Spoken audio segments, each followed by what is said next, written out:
Polyend Tracker Mini. I have a lot of different handheld equipment and different things like that. And today I wanted to I had some samples already loaded on my Polyend Tracker Mini. I just wanted to work through it, man. So the BPM is 177 BPM. It's set at 32 bars. Right now, I'm just setting a couple notes on a couple of places to get a snare going. And I'm going to just sit here and work through something really quickly. You know, probably give it about 20 minutes, see what I could do. I have the audio going through the KO2, going through the SP404. I have kind of an elaborate setup off screen, so the Polyend Tracker is going into the Boss 202 looper. The looper itself is going into the KO2. I also have my OP1 field going into the looper. Both of those going into the KO2. The KO2 going into the SP404. On the other side of the SP404, I have the MPC Live 2, which is going into the looper. So there's three things going into the looper. The Live 2, the OP1 field, and right now the Tracker Mini. The looper itself going into the KO2, the KO2 inside of the Roland SP404 MK2. Make sure you like, share, subscribe, comment. We're going to start going into some of this other gear that I have, and I'm just trying to learn myself.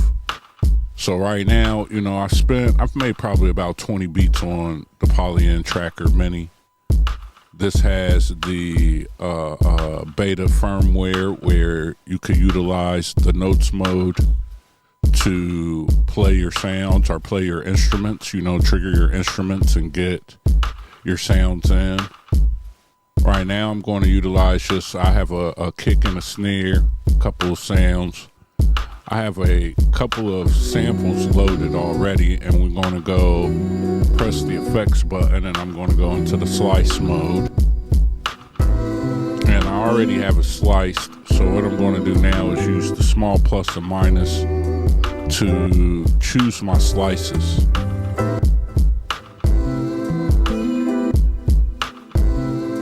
You know, the tracker workflow is a little different.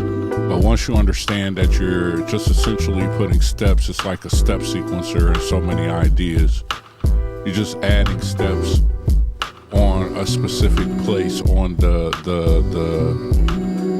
in your bars out of my 32 beats or whatever. You know what I mean?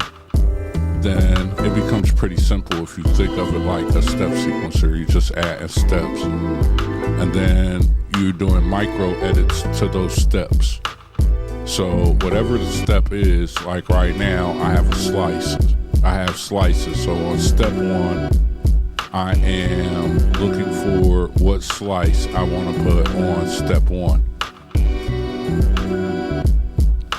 And then we have a built-in drums and a couple of synths. So I'm going to utilize those built-in drums, the 8 MIDI tracks, to go ahead and use the synthesized drum kit to add in our hi-hats. You know, so I'm going to go over there. I can see where it's at. So now, when I say see where it's at, I can see where my hi-hat and what is going to be on what note. We just loaded up a random kit. And so now, if I hold shift and instrument, and then hold shift and note, that'll put us into the note select mode.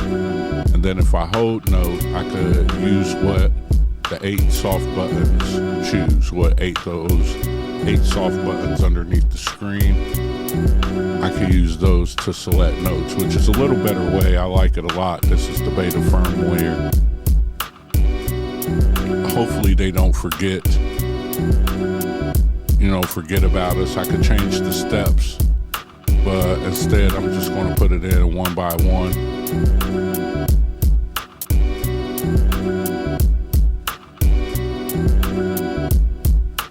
Now that we have that in there, I'm going to try to find some kind of open hi-hat to add that as well.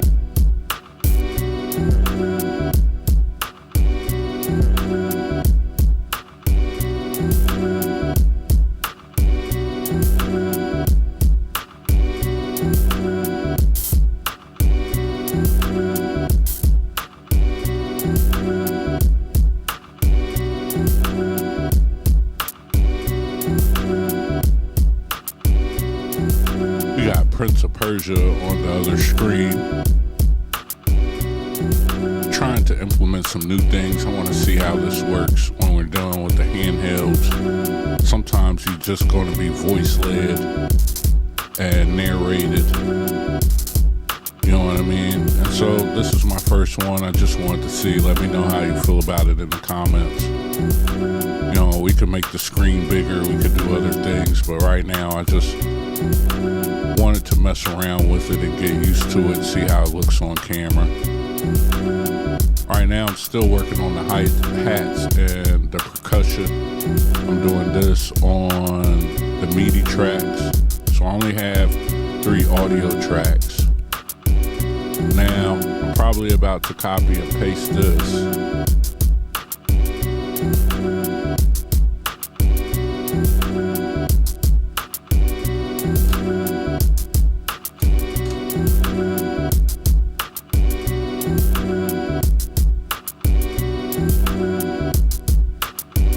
See, right now,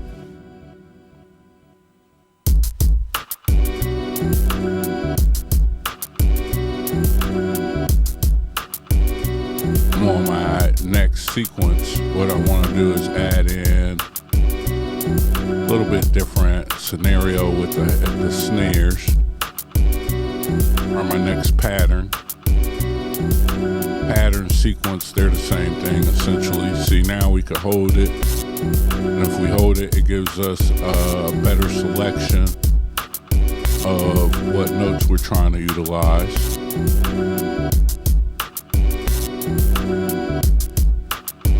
Now I'm going to go down and highlight a different instrument.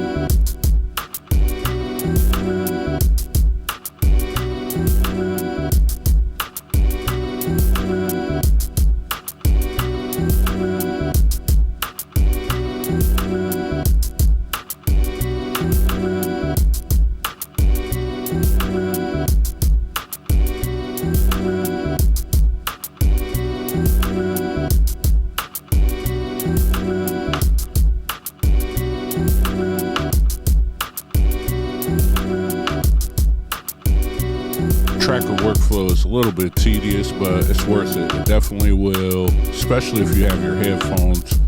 It's extremely powerful. It's got a microphone on it. You know, you got 8 audio tracks, you have 8 MIDI tracks, you have full-fledged of effects, you have all kinds of different things. So it makes it extremely powerful to have this in your pocket and for you to utilize to make beats with.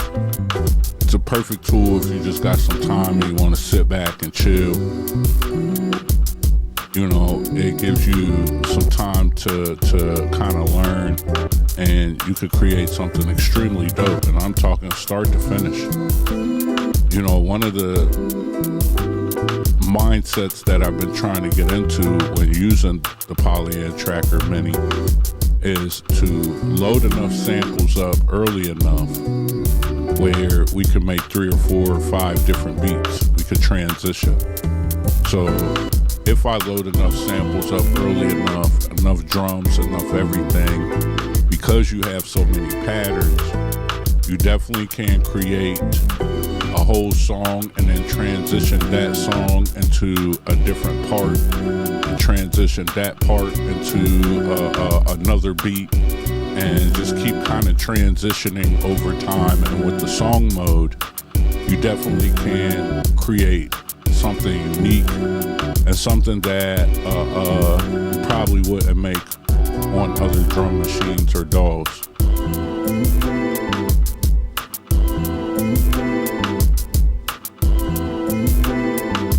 Right now, I'm just looking for a different part of the sample to play. And again, this is light work. This is just entry-level stuff. I know it gets way more complicated. But, you know, if you're familiar with my channel, we start with the basics. We try to learn and get our workflow together first and try to get some understanding of what we're trying to do and how we're utilizing this thing. And then we start to explore more complex ideas and mindsets and ways to get the job done. One thing about equipment is that I always plan to keep my equipment forever. I don't buy stuff or get stuff just to give up on it.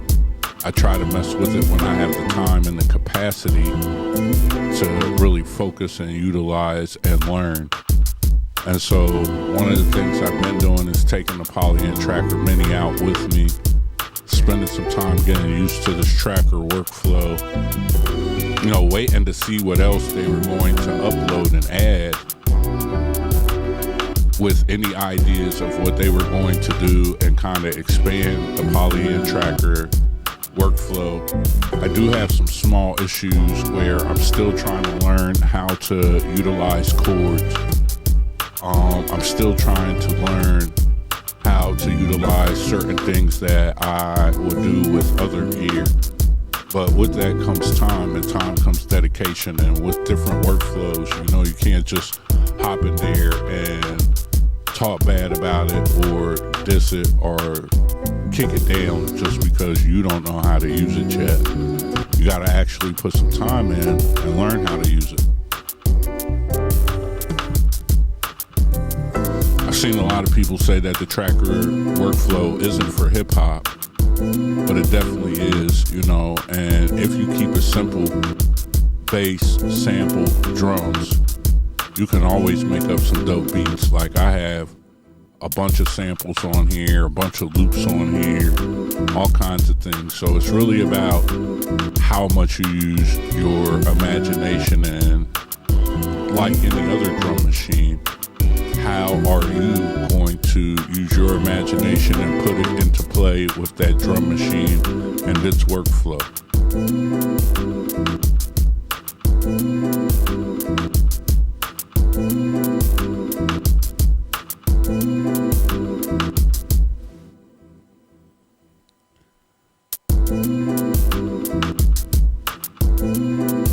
And, you know, so it's, again, like I said, it's literally about just placing the notes on where you want them to go. And I think the more that you use it, the more familiar you become with the grid. Like, so if you utilize and make songs and other beats, you understand what bar 1, bar 5, bar 9, bar 13, bar 11, bar 13, you kind of understand what those mean in music terms. And now just based on your BPM, where you place them will determine where you place notes. You get what I'm saying? So it's really not as difficult as people think.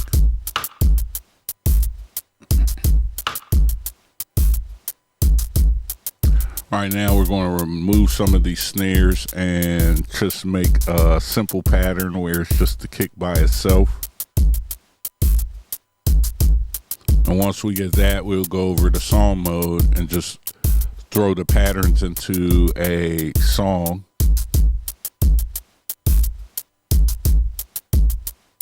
Throw them kind of into a pattern chain, so then that way they play in an order.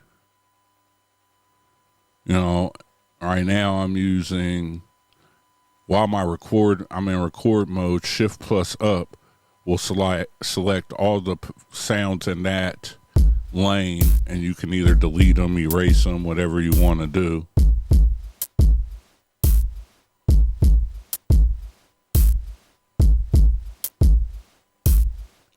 Now we're in the song mode from pressing our number 1 button. And this is a song that I had already loaded. So what I'm going to do is just delete this.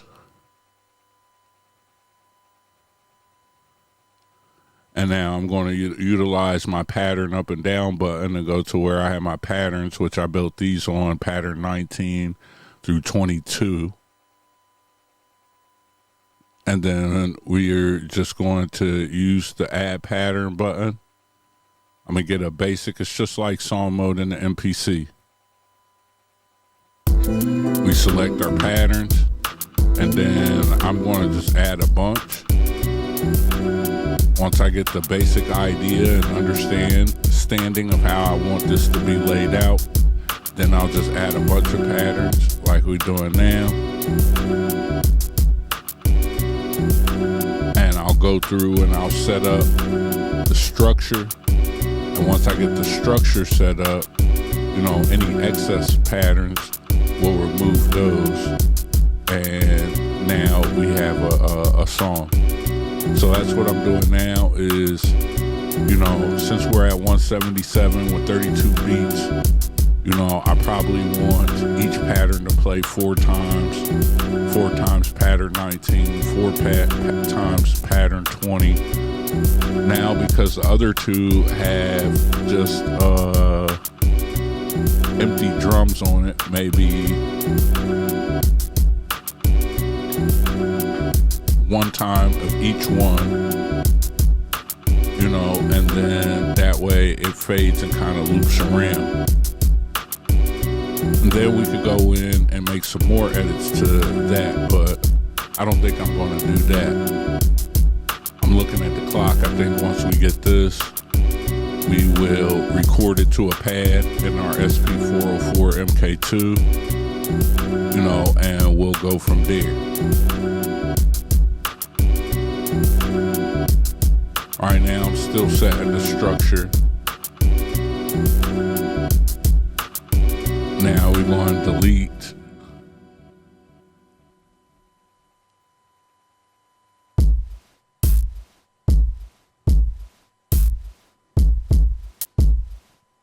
All right, and we should be close to auditioning.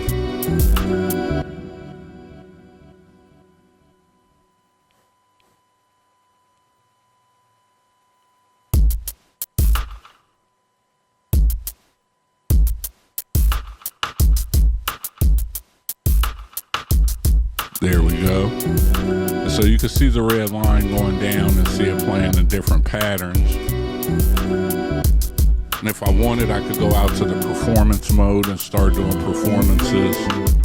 I want to mess with the EQ a little bit.